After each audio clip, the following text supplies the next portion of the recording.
Mr. Alston, you are not Miss Alston's Get father. Why'd she do that? Lord have mercy.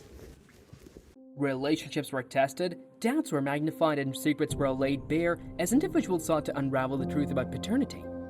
In this video, we will delve into some of the most poignant moments from paternity court, where lives hung in the balance and the quest for truth took center stage. You're not the father moments on paternity court. It has been determined by this court, Mr. Jones, you are not the father.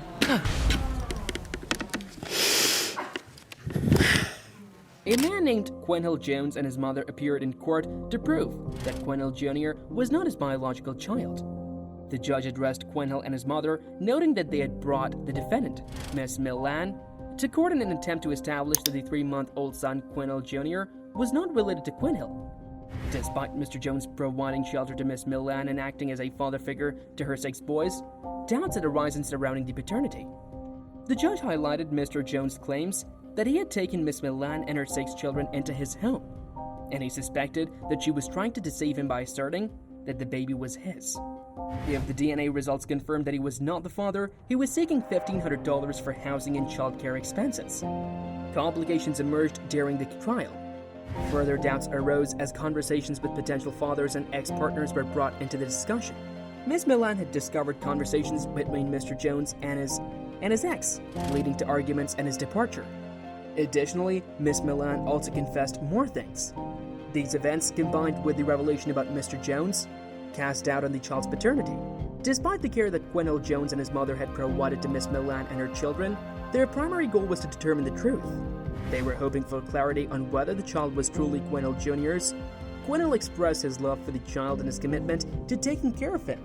The moment of paternity revelation arrived with Cornell Millan, the judge announcing the outcome. The court determined that Mr. Jones was not the father of the child. The emotions were palpable, and Mr. Jones expressed his readiness to move on and his hope that he had done the right thing. Mr. Tidwell, you are not his father.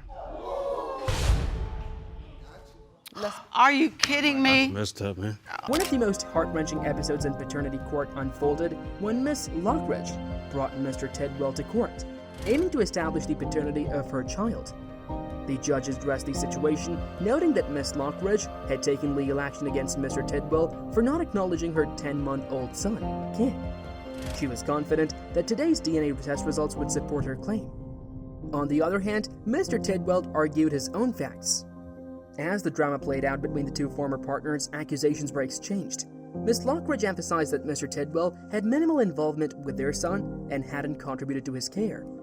Mr. Tidwell countered by suggesting that Miss Lockridge had been betraying. Miss Lockridge denied this, stating that she wouldn't go through the trouble of traveling long distances to see him if there were other options.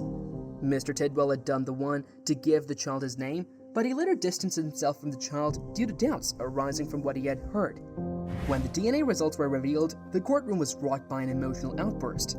The DNA diagnostics results showed that Mr. Tidwell was not the father of the child.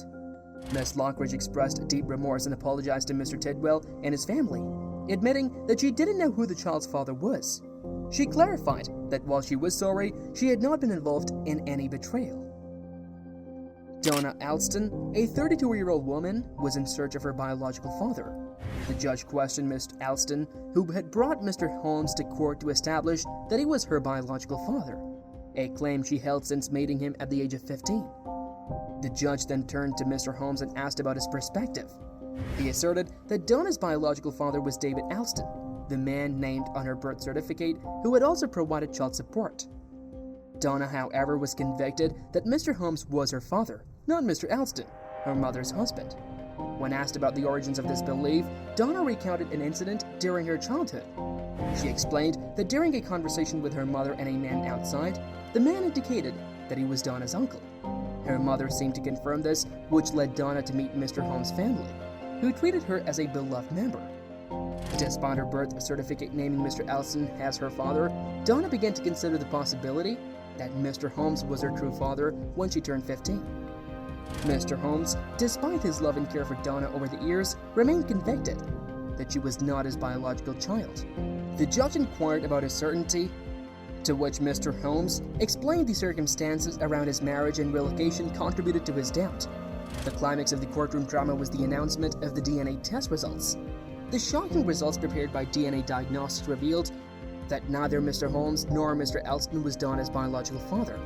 The revelation left Donna in tears and deep emotional distress, causing uncertainty over her true parentage. It has been determined by this court. You are not his father. In the courtroom, 20-year-old Holthus stood before the judge, seeking to establish the paternity of her 3-month-old son, Zayden. The judge delved into her situation, questioning her about the two possible people: a man who showed no interest in the child, and the defendant, her mother's boyfriend, Mr. Shenwald. Mr. Shenwald strongly doubted he was Zayden's father. The drama escalated when further facts came to light about Mr. Shenwald and Holthus' mother. Holthus clarified that while she didn't know initially, her sister was indeed Mr. Shenwald's daughter, born 11 months ago, whereas Zayden was only 3 months old. A lie detection test was proposed by the judge to uncover the truth, emphasizing reliance on scientific evidence. They agreed to the test, focused on whether their relationship persisted since September. The DNA test results were revealed, indicating Mr. Shenwald was not Zayden's father. The judge inquired about Holthus' plans, to which he expressed uncertainty, but determination to care for her child. Mr. Shenwald pledged support, but the judge expressed skepticism, drawing a comparison between him and the definition of a lie in the dictionary. A devastated man came forward to determine if he was the father of his son, or if the child's biological father was his best friend. He accused the defendant of betraying him. The accused admitted to a regretful mistake, confessing certain facts. In court, when the judge inquired about the relationship between the accused, Ms. Fobbs, and Mr. Pace's best friend, there was a notable reaction. As more and more facts were revealed, the drama escalated, and the court found out new stuff. Mr. Pace, when asked about how he found out about the affair, explained that during a heated argument, Ms. Fobbs unexpectedly revealed that Randolph could potentially be the father of Prince. The tension escalated as the DNA results became crucial. With a lot at stake, the judge revealed the DNA results. Mr. Pace was not Prince's father. This truth emerged, leading to a more dramatic development. The DNA diagnostics confirmed that Randolph was also not the father of the child. Do share your views in the comment section below and subscribe to our channel for more such videos.